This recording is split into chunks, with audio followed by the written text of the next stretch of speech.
अमर्त्य सेन ने कहा था इनवाइट्स in basic human capital health education nutrition. MS Ahluwalia ने बोला अवॉइड करो मिडिल इनकम ट्रैप को, लैंड लेबर रिफॉर्म चाहिए, improve skilling and increase productivity. Ashok Gulati ने बोला क्लाइमेट प्रूफिंग होनी चाहिए इंडिया की एग्रीकल्चर, बूस्ट एग्रीकल्चर में R&D और इम्प्रूव करेंगे मार्केट एक्सेस को। बिमल जलान ने बोला judicious use of physical space to create quality social infrastructure. Vivek Debroy ने बोला था इन्हेंस करेंगे डोमेस्टिक डिमांड को, MSME कॉम्पिटिटिवनेस को। India's bypassing of industrialisation, India ने कैसे बाईपास कर दिया है ना। क्लार्क फिशर मॉडल होता है जो कि एग्रीकल्चर से इंडस्ट्री, इंडस्ट्री से सर्विस, लेकिन इंडिया ने क्या किया एग्रीकल्चर टू डायरेक्ट सर्विसेज में, जहां हमारी एग्रीकल्चर 18% ऑफ GDP बनाती है और 54% ऑफ GDP बनाती है सर्विसेज। इसका रीज़न क्या हो गया, पॉलिसी एंड इन्वेस्टमेंट बायसेस हो गए थे, लो एंट्री बैरियर्स हो गए थे इन सर्विसेज में, IT एंड BPO रेवोल्यूशन हो गया था, इंग्लिश स्पीकिंग स्किल वर्कफोर्स हमारे पास ज़्यादा थी तो वो डायरेक्ट वहाँ पे क्या करके स्विच कर गए। FDI and globalisation pattern, regulatory and land bottlenecks हो गए, land acquisition, labour law, power shortage, इन सब की वजह से प्रीमेच्योर डी इंडस्ट्रियलाइजेशन जो हुआ था है ना, उसकी वजह से। बिफोर में हो सकते हैं promote labour intensive manufacturing, economic survey 2021-22 जो हमेशा बोलता है, मतलब हमेशा ही बोलता है कि promote labour intensive manufacturing. PLI scheme होनी चाहिए, industrial corridor and logistic park, land and labour laws को सिंप्लीफाई करना है, ग्रीन मैन्युफैक्चरिंग करनी है, इंडस्ट्रियल रेवोल्यूशन 4.0 लेके आया जाए है ना। वोकेशनल एंड एजुकेशनल स्किलिंग होगी as per industrial need, strengthen MSME जिसमें क्रेडिट की एक्सेस हो जाएगी, डिजिट एक्सेस हो जाएगा, और क्या हो गया मार्केटिंग सपोर्ट मिलेगा, डिजिटल एक्सेस और मार्केट सपोर्ट मिलेगा। उसके बाद आता है post reform industrialisation slow down, industrialisation के बाद क्या रिफॉर्म है ना, उसका स्लो डाउन के बाद तो कॉजेज क्या थे, और इसमें दिखेंगे कॉजेज देखेंगे और potential of recent industrial policies reform की। तो लैगिंग इंडस्ट्रियल ग्रोथ रीज़न है पोस्ट 1991 क्या क्या हुआ था, तो उसके रीज़न में आ जाएगा service led growth biases, infra bottleneck, power shortage, poor logistic, rigid labour laws हो गए, लैंड एक्विजिशन हर्डल्स हो गई, क्रेडिट कंस्ट्रेंट हो गए, high cost of compliance, regulatory burdens हो गए, टैक्स कॉम्प्लेक्सिटी हो गई, इनपुट ड्रिवन कंजप्शन हो गया, ग्लोबल कंपटीशन जो भी हो गए है ना। और इसमें रिसेंट चेंजेस हम दिखा सकते हैं कि इंडस्ट्रियल पॉलिसी में हमने कुछ चेंजेस भी किए हैं, जैसे कि PLI स्कीम हो गई, नेशनल लॉजिस्टिक पॉलिसी 2022 में जो आई थी, आत्मनिर्भर भारत अभियान हुआ, इंडस्ट्रियल कॉरिडोर इंफ्रास्ट्रक्चर पुश हो गया, startup India and make in India हो गए थे है ना। तो ये सारे हम रिफॉर्म हम लिख सकते हैं गवर्नमेंट इनिशिएटिव में and how it is going to better है ना।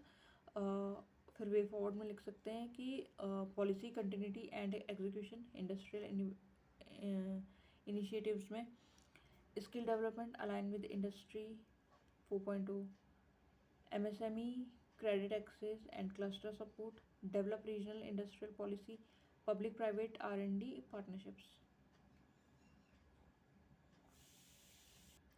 इसी के बाद इसी में इंक्लूडेड है कि impact of liberalisation on India owned companies and their competitiveness with the MNCs। तो इनसे कंपेयर किया गया है। इम्पैक्ट ऑफ लिबरलाइजेशन का क्या हुआ था, कंपटीशन प्रेशर बढ़ गया, एफिशिएंसी एंड मॉडर्नाइजेशन हो गई है ना, और engineering quality upgrades, adoption of global standard ISO के, market expansion, innovation and R&D हुआ है ना, IT फार्मा ऑटो सेक्टर में, एक्सेस टू कैपिटल हो गया, मर्जर एंड एक्विजिशन क्या हो गया थोड़ा सा इजी हो गया, and outbound acquisition by Indian company जैसे टाटा है ना, कोरस, भारती, जैन। उसके बाद है कि इंडियन कंपनीज वर्सेज MNC, इसका कंपेरेटिव एनालिसिस इसमें थोड़ा सा दिया गया है, शायद ये PY की बेस था इसलिए दिया है इन्होंने है ना। तो कंपेयर तो हम करेंगे, एरिया ऑफ सक्सेसफुल कॉम्पिटिशन कहाँ कहाँ, IT सर्विस, इन्फोसिस, TCS में हो गया था, फार्मास्यूटिकल में doctor Reddy, led generic export हो गया world wide, automobile Tata Motors, Mahindra, telecom Reliance, Jio revolutionised market with pricing and scale forcing global players है ना। और एरिया जहाँ पे MNC स्टिल डोमिनेट करता है, तो हाईटेक मैन्युफैक्चरिंग, एप्पल, सैमसंग है ना, chip fabrication, hardware, luxury good में हो गया, रिटेल, ग्लोबल ब्रांड्स हो गए, aviation and defence, Indian private sector form limited presence है इनकी, और consumer electronics MNC led innovation and branding जैसे कि सोनी, LG एक्सेट्रा। तो इसी के वे फॉर्म में हम क्या लिखेंगे, इसमें हम क्या करेंगे बेहतर करने के लिए R&D को सिस्टम कर सकते हैं, उसको बूस्ट कर सकते हैं, इंडस्ट्री अकेडमी लिंकेजेस बना सकते हैं, उसमें इंसेंटिव प्रोवाइड कर सकते हैं, स्ट्रेंथन IPR है ना, intellectual property right framework and innovation hub, promote cluster based MSME development, encourage strategic partnership between India's firm and global players, foster branding and global marketing skills for Indian companies. एक और है इसमें छोटा, globalization, formal sector shrinkage and rise of informalization in India. हमें इसमें हो रहा है, ग्लोबलाइजेशन हो तो रहा है लेकिन फॉर्मल जो सेक्टर है वो श्रिंक करता जा रहा है और इनफॉर्मल सेक्टर क्या हो रहा है वो उसमें राइज हो रहा है। तो कैसे बोलेंगे ग्लोबलाइजेशन कैसे रिड्यूस कर रहा है फॉर्मल सेक्टर एम्प्लॉयमेंट को। तो capital intensive FDI prioritize productivity over employment generation, India form adopted labour displacing automation to remain globally competitive, global supply chain outsourcing and subcontracting हो जा रही है।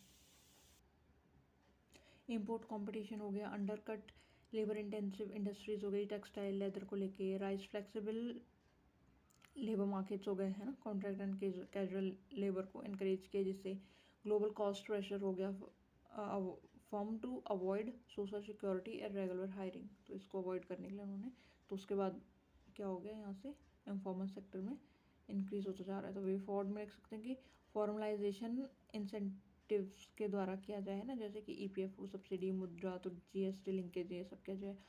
Expand PLI cluster based manufacturing, labor intensive sector, strengthen implementation of labor laws है ना, grievance redressal हो, digital registration होगा, informal enterprise उद्यम portal, provide portal से सोशल सिक्योरिटी, श्रम है ना, श्रम योगी मानधन, ये सब स्कीम को हम इंक्लूड कर सकते हैं for formal workers, informal workers के लिए।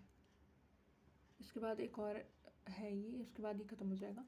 Public expenditure on social services in post reform India, alignment with inclusive growth goal है ना, तो इसका कनेक्टिव आ सकता है। तो extend of alignment with the inclusive growth, तो डायमेंशन अलग अलग डायमेंशन बनाएंगे, education, health, poverty reduction, women child welfare, marginalise group. Education में क्या है, लिटरेसी इंप्रूव हुई 77% NSO, ये 17-18 का डेटा है ना, राइज स्कूल एनरोलमेंट हो गया 100% हो गया, एक्सपेंशन ऑफ हायर एजुकेशन।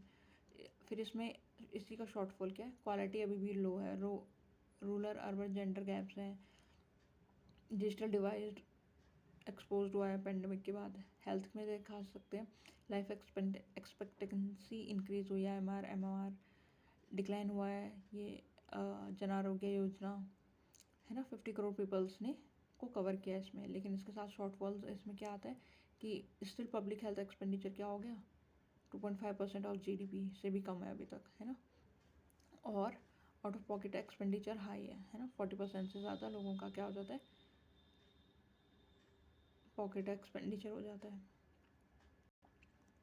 फिर पॉवर्टी रिडक्शन के लिए मल्टी डायमेंशनल पॉवर्टी डिक्लाइन हुई है ना, इतने नीति आयोग की रिपोर्ट जो थी 2023 की 24.8 करोड़ लिफ्टेड आउट हुए हैं है ना, लेकिन इसका शॉर्टफॉल एब्सोल्यूट नंबर अभी भी हाई है, एक्सक्लूजन एरर हो सकते हैं ना। और वुमेन एंड चाइल्ड वेलफेयर के लिए scheme like child development scheme है, उज्ज्वला, सुकन्या समृद्धि, इनका काफ़ी इम्पैक्ट पड़ा है, ये पॉजिटिव में दिखा सकते हैं, अचीवमेंट में दिखाएंगे, और शॉर्टफॉल में क्या दिखाएंगे, माल न्यूट्रिशन, अनीमिया कितना अभी भी सिग्निफिकेंट हो गया ना, और इम्प्लीमेंटेशन गैप्स जो अभी भी रह जाते हैं। मार्जिनलाइज ग्रुप में क्या है, SC ST OBC focus scheme like ये पोस्ट मैट्रिक स्कॉलरशिप हो गई, प्री मैट्रिक स्कॉलरशिप्स हो गई है ना, एजुकेशन, हाउसिंग, क्रेडिट, जिसमें क्या हो सुविधा हो। तो ये अचीवमेंट है कि ये वाले इनिशिएटिव ले गए हैं। और शॉर्टफॉल क्या है, कास्ट बेस्ड एक्सक्लूजन अभी भी होता है, मैनुअल स्केंजिंग हो रही है, स्कवेंजिंग हो रही है, और लैंडलेसनेस रिमेन अभी भी क्या है, एक इशू है। तो इसके लिए हम इस टोटल पे एक वे फॉरवर्ड बना सकते हैं कि पब्लिक सोशल एक्सपेंडिचर को इंक्रीज़ किया जाए, एक ग्लोबल बेंचमार्क के साथ इसको कंपेयर करेंगे हम, उस पर उसी की साथ अलाइन करके किया जाए। Education 6%, health 3% of GDP, at least इतना तो होना ही चाहिए है ना।